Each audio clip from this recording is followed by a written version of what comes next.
आप तस्वीरें देख रहे हैं तरावड़ी शहर से। हमारे साथ जुड़े हैं भारत विकास परिषद शाखा तरावड़ी के अध्यक्ष योगेश मिड्डा जी। वो अभी मार्केट कमेटी के सदस्य नियुक्त किए गए हैं। उनसे हम जानकारी लेने का भी प्रयास करेंगे। और आज दीपावली का भी पर्व है, क्या संदेश वो देना चाहेंगे जी? मैं अपनी तरफ से, अपने परिवार की तरफ से सर्वप्रथम हमारे मुख्यमंत्री श्री नायब सिंह सैनी जी का एवं हमारे नीलोगढ़ी हल्के के लोकप्रिय विधायक श्री भगवान दास कबीर पंथी जी का बहुत बहुत धन्यवाद करना चाहूँगा।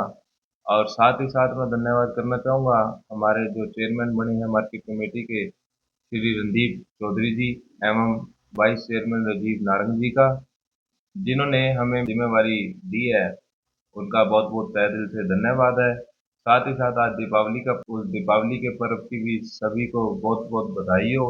सभी के घर में लक्ष्मी माता की कृपा बनी रहे।